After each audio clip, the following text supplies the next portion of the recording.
Bonjour, merci donc que je peux faire cette présentation qu'on n'avait pas pu faire la dernière fois. Je dirais d'abord que je ne vais pas parler spécifiquement du diagnostic prénatal du retour veineux pulmonaire partiel, ni du syndrome de Cimetière, qui s'est abordé plus tard par Damien, tout simplement parce que c'est plutôt les histoires, je dirais, de chasse et des cas cliniques. Et je vais concentrer donc ma présentation sur le diagnostic prénatal du RVPA total. Si vous regardez les recommandations américaines pour le diagnostic prénatal, tout ce qui concerne donc la cardiologie fœtale, vous voyez que le diagnostic prénatal d'un RVPA total bloqué se situe au niveau 4 de complexité d'organisation de l'accouchement, où on recommande donc habituellement une équipe spécialisée sur place avec possibilité d'intervention postnatale immédiate chirurgicale. Le problématique prénatale, c'est surtout qu'on a deux cas de figure en réalité. On a le cas de figure qui est assez simple en prénatal, mais difficile après la naissance. Je ne vais pas beaucoup aborder ça. Et on a le cas je dirais, de détection prénatale compliquée qu'on va surtout développer. Le cas de figure facile, c'est la situation où vous avez un RVPA total qui s'intègre dans une cardiopathie complexe, donc souvent en plus des syndromes d'hétérotaxie, comme Lucille nous les a montré la dernière fois, avec un cœur qui est très anormal habituellement en intercardiaque, VU, CAV, VDD, etc. Et pour les dépisteurs, il y a souvent beaucoup d'anomalies extracardiaques. Donc, en pratique, ces fœtus vont être détectés en 90%, 100% des cas et vont accoucher dans un centre tertiaire. Et donc, même si on n'a pas fait le diagnostic, en gros, le diagnostic sera redressé en postnatal.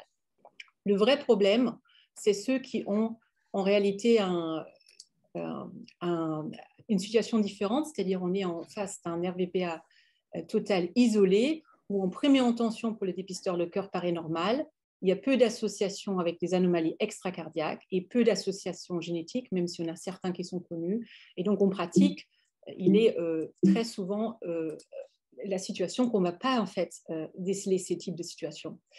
Donc, pourquoi c'est tellement difficile? Donc, en première intention, encore une fois, le dépisteur, c'est-à-dire la sage-femme, on va y revenir, va avoir un cœur normal. Et en plus, les recommandations françaises, que je vais vous rappeler tout de suite, ne font pas particulièrement attention à la connexion véno-atriale normale. Ce qui veut dire en pratique que si le dépisteur, c'est-à-dire la sage-femme et le gynécologue, n'a rien vu, bah, vous n'allez jamais voir le couple en expertise et donc le diagnostic sera a priori non porté. En sachant que bien évidemment, en plus, on peut se tromper aussi en expertise, ça nous est déjà tous arrivé. Vous connaissez tous des cas où on a dit RVPA, finalement il n'en avait pas, ou inverse.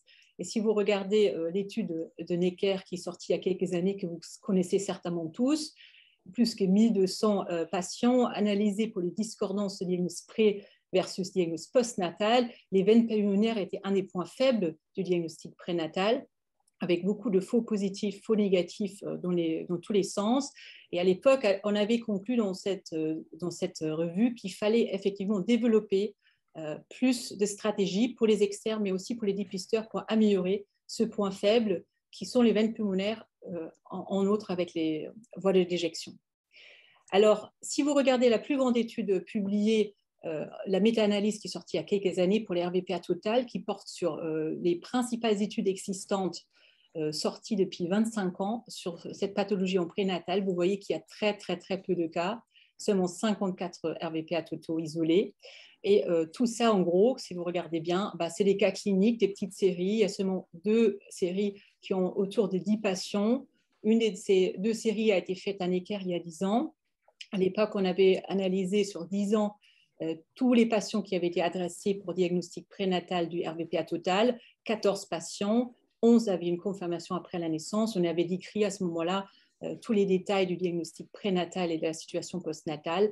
Mais ce qu'on voit là très clairement, c'est que le taux de détection prénatal à ce moment-là était effectivement extrêmement faible. Si on regarde que dans la même période, il y avait 85 patients qui avaient un diagnostic postnatal du RVPA total isolé.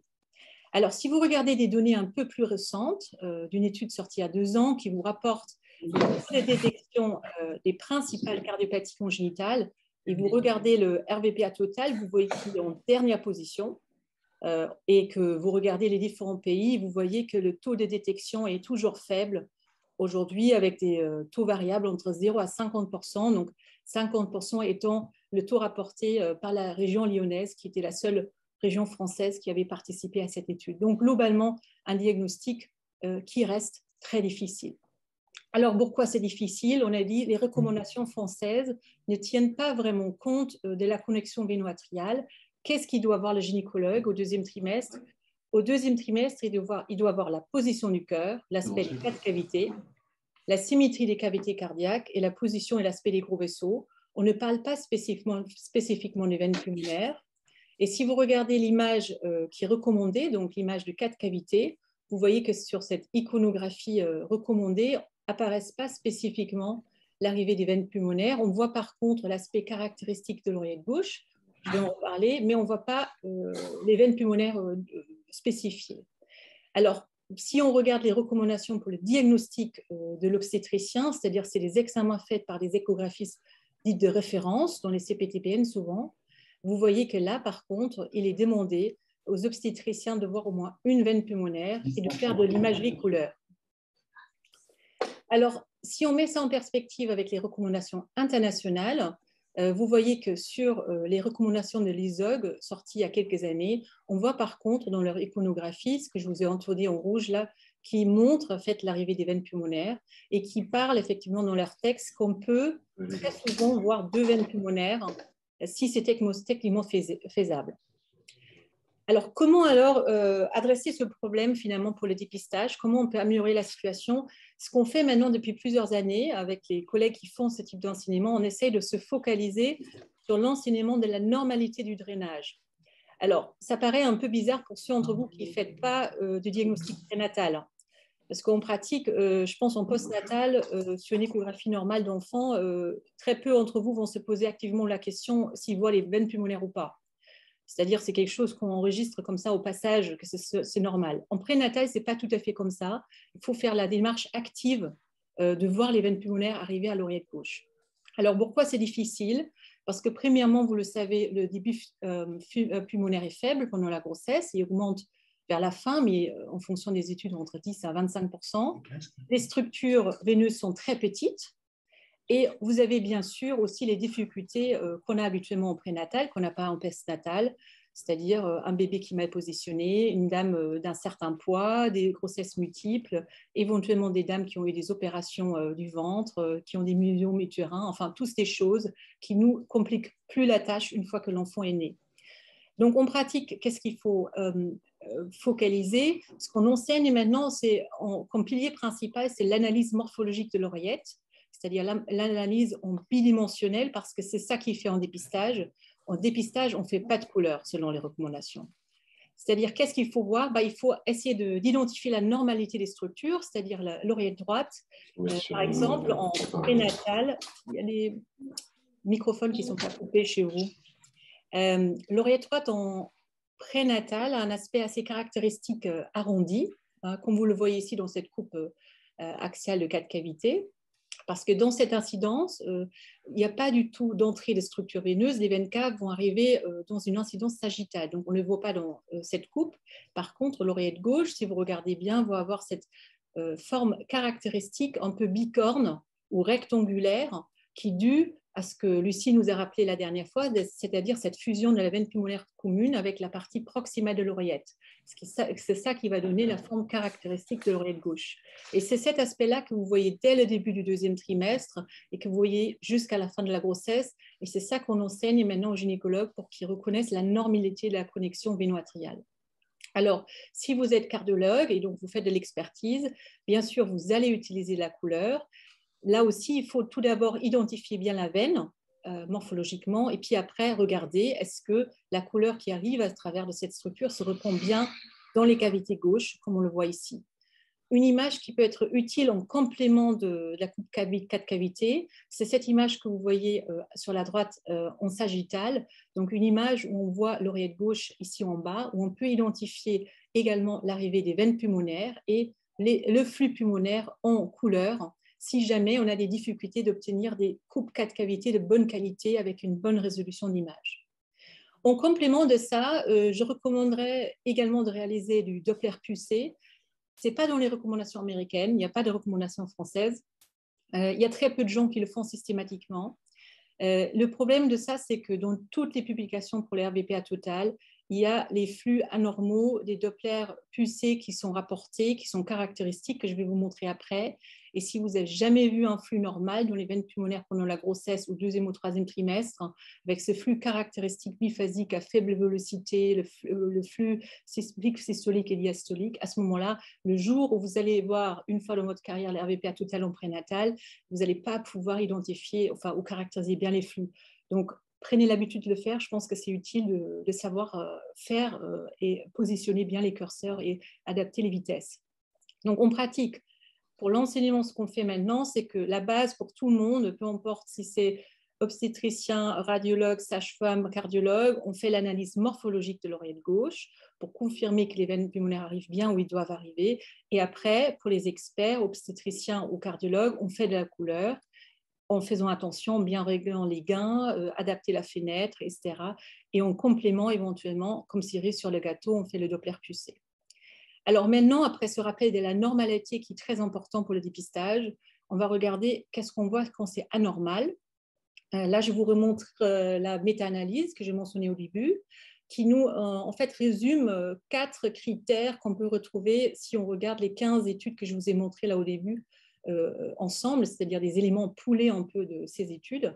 Le premier élément, c'est l'asymétrie ventriculaire. Alors, l'asymétrie ventriculaire en faveur des cavités droites en raison de la surcharge volumétrique, c'est un signe très peu spécifique, bien évidemment, du RBPA total. Ça ne va pas beaucoup nous aider. Vous allez voir ça de façon physiologique au 3e trimestre et on va voir ça comme signe d'appel de la coarctation. Donc, ce n'est pas quelque chose qui est spécifique au RBPA.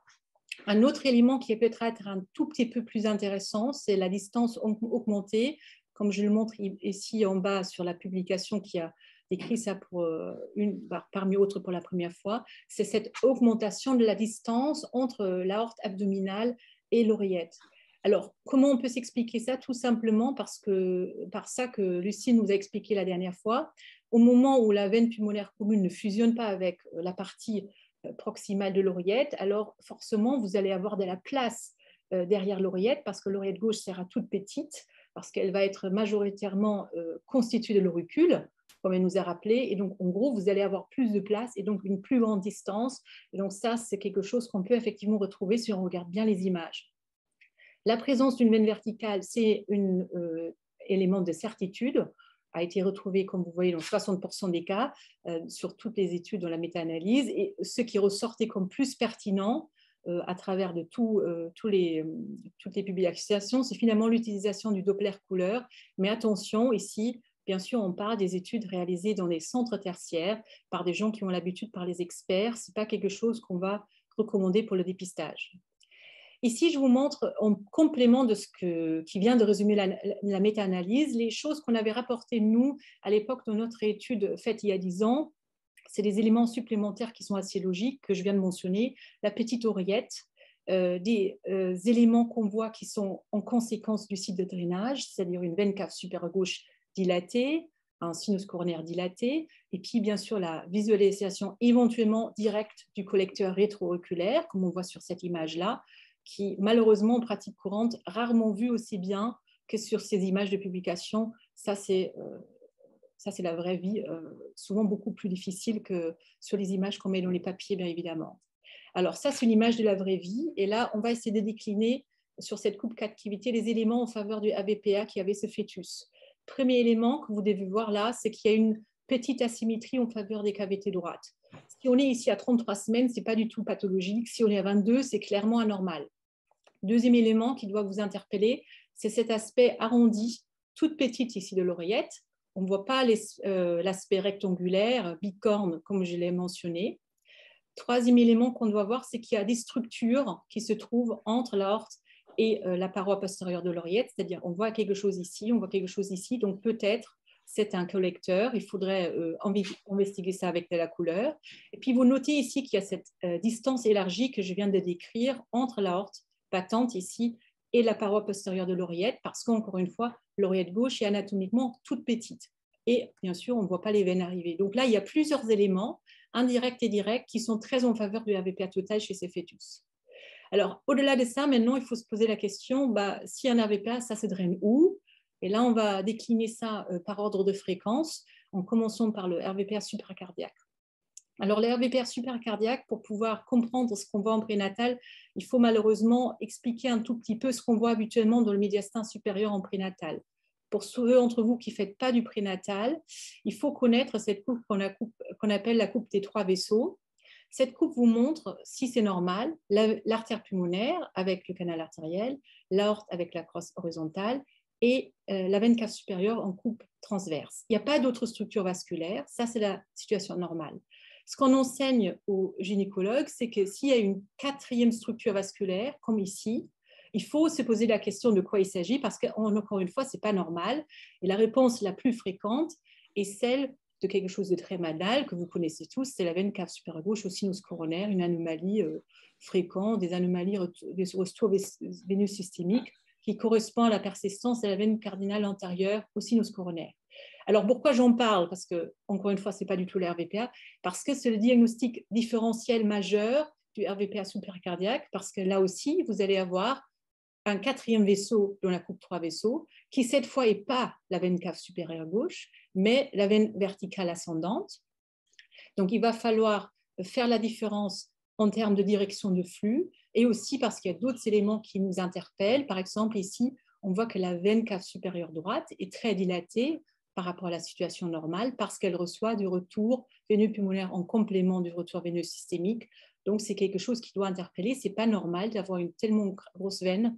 En plus, il y a ce vaisseau-là. En plus, il va falloir regarder la direction de flux pour essayer de trancher. S'agit-il de la situation qu'on voit toutes les semaines de la veine cave supérieure gauche, ou s'agit-il de la situation qu'on voit une fois tous les 2 ans d'un RVPA supercardiaque? Alors, on peut s'aider aussi de la couleur, bien évidemment, parce qu'on est en expertise. Et là, sur ces images de couleur, vous voyez quelque chose sur cette coupe 3 vaisseaux qui montre, encore une fois, un 4e vaisseau ici qui est anormalement large en plus. Vous voyez qu'il y a un flux qui paraît turbulent ou un peu aliasé en Doppler couleur. Et ça, c'est effectivement quelque chose qu'on voit bien évidemment jamais dans une veine cave supérieure gauche normale. Dans une veine cave supérieure gauche, il y a un flux lamillaire veineux classique. Et ce qui signe est que là, potentiellement, il y a des turbulences de flux, peut-être une obstruction quelque part, parce qu'ici, il s'agit d'un cas très rare des RVPA total supracardiaque dans la veine cave supérieure gauche. On va procéder pour les signets d'appel pour le RVPA infracardiaque. Là aussi, comme pour le supracardiaque, il va falloir sortir des coupes du cœur pour aller chercher la veine verticale dans l'abdomen. Alors, la veine verticale, encore une fois, elle va descendre avec un collecteur rétro-auriculaire pour amener vers les veines systémiques, donc porte ou veine cave inférieure. Là, vous voyez déjà sur cette coupe transverse abdominale et thoracique que je vous montre là, qu'il y a une structure ici qui est collée derrière l'oreillette gauche, qui est un peu coupée, qui normalement n'existe pas à cet endroit-là. Donc, c'est effectivement la veine verticale. Et si on la suit dans la coupe abdominale, on voit qu'il y a en dehors de l'aorte et de la veine cave inférieure une troisième structure vasculaire qui ne devrait pas être là, qui en plus a un flux turbulent qui est suggestif d'un potentiel obstacle quelque part, parce qu'encore une fois, vous le savez tous, les RVPA infradiaphragmatiques sont quasiment systématiquement bloqués. Si on suit maintenant, et si on arrive à obtenir ce genre d'image, vous allez pouvoir suivre complètement cette veine verticale descendante et à travers le diaphragme qui est ici, du thorax vers l'abdomen, rejoindre la veine cave inférieure qui remonte après vers l'oreillette droite.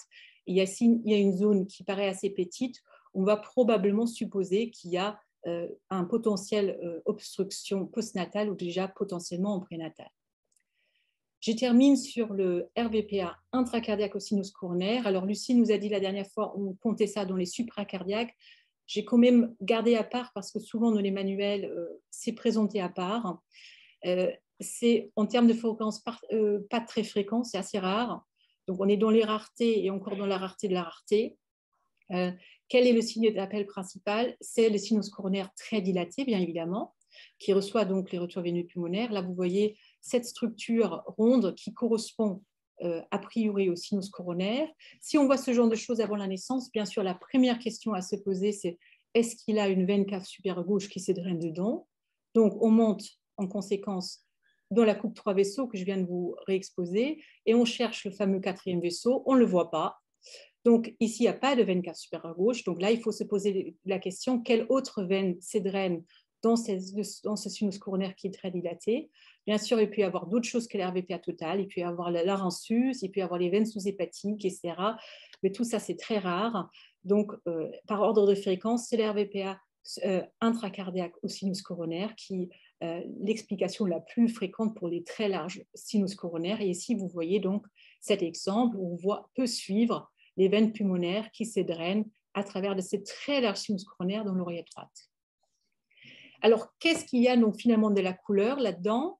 On a dit que dans la méta-analyse, c'était le mode, je dirais, technique le plus utilisé et le plus utile pour poser le diagnostic. Encore une fois, dans les mains expérimentées, les gens qui font ça régulièrement et pas en dépistage. Alors, je vais vous montrer ce qu'on peut voir. Alors, ces images-là, je ne vous en ai pas montré. Ça, c'est ce qui, entre guillemets, est facile en prénatal parce que tout est anormal. C'est les hétérotaxies. Et là, souvent, vous avez des images qui sont vraiment je dirais très faciles parce que là, tout le monde voit qu'il y a un collecteur. On voit une paroi épaisse par rapport à cette oreillette unique. Il y a une valve commune, un ventricule unique.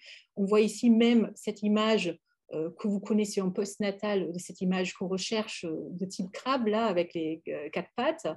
Donc, c'est très joli, c'est facile, personne ne se trompera. Pour dire là, il y a en l'occurrence un RVPA total, il faut juste chercher ici le site de drainage. Mais par contre, sur le cœur normal, c'est beaucoup plus difficile, encore une fois. Je vous montre 2 cas ici, une fois un qui a été diagnostiqué et l'autre qui a été raté. Alors, le cas qui a été diagnostiqué, qu'est-ce qu'on voit? On voit donc avec la couleur, si on baisse les vitesses, parce que, encore une fois, les veines pulmonaires, c'est des structures à faible vélocité, qu'il y a une structure ici collée à l'oreillette gauche, qui est ici, qui semble longer en termes de flux l'oreillette gauche au niveau de la paroi postérieure. C'est-à-dire que ce flux-là ne rentre pas dans l'oreillette et l'oreillette est perfusée à cause du foramen ovale.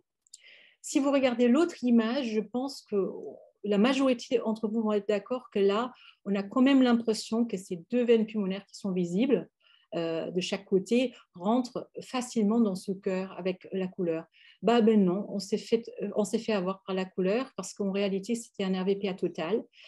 Si on arrête l'image, on peut peut-être se dire, oui, cette couleur ne rentre pas vraiment dedans, mais encore, je pense qu'on est tous d'accord que c'était un diagnostic très difficile pour le collègue qui n'a pas pu poser ce diagnostic, qui a été fait donc après la naissance, assez rapidement.